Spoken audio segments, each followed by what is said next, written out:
Menteri Sosial Republik Indonesia Tri Risma hari ini didampingi anggota DPR RI Saifullah Tamliha, Asisten Perekonomian dan Pembangunan Ikhwansyah, dan PLT RSUD Ratu Jalekha Martapura Eka Listirini lakukan kunjungan kerja dalam rangka memantau bakti sosial operasi katarak di Rumah Sakit Umum Daerah Ratu Jalekha Martapura.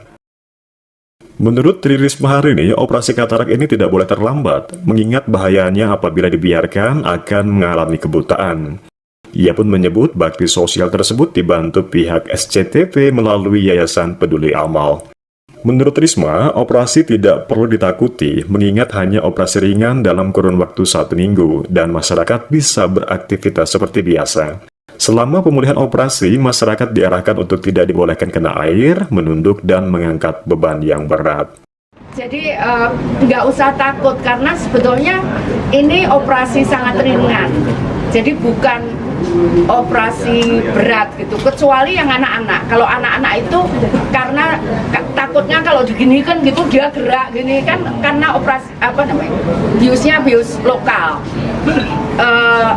Jadi nggak perlu takut, karena 1 minggu sudah bisa aktivitas. Memang di dalam 1 minggu itu sementara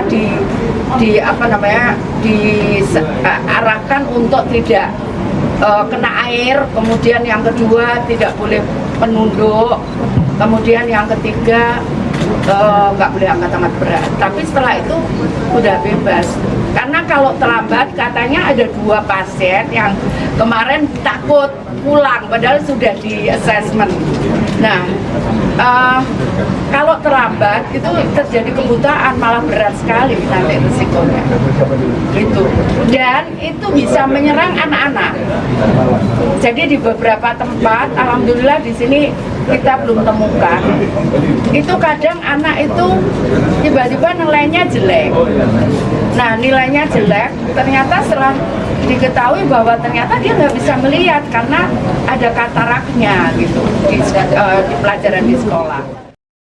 Sementara itu, PLT Direktur Utama Rumah Sakit Umum Daerah Ratu Jalekha Martapura Eka Listirini menyebut total peserta awal pasien katarak sebanyak 364 orang. Hingga saat ini pasien bertambah hampir 400 orang dari 5 kabupaten kota seperti Kota Banjarmasin, Kota Banjarbaru, Kabupaten Banjar, Kabupaten Tapin, dan Kabupaten Tanah Laut. Untuk pasien katarak di Kabupaten Banjar, sedikitnya 80 orang dan dioperasi hanya 37 pasien. Penyebab beberapa pasien gagal dioperasi diantaranya darah tinggi, hipertensi, dan sebagainya.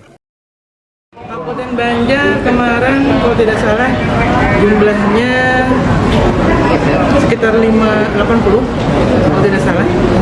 Itu yang operasi ada 30. Keseluruhan itu ada berapa anggota? Ada 5 sebenarnya. Jadi Kota Madya Banjarmasin, Banjarbaru, Kabupaten Banjar, Tapin, dan Tanah Laut. Jadi hari ini yang operasi tanggal 21, Tapin, Kabupaten Banjar, dan Tanah Laut.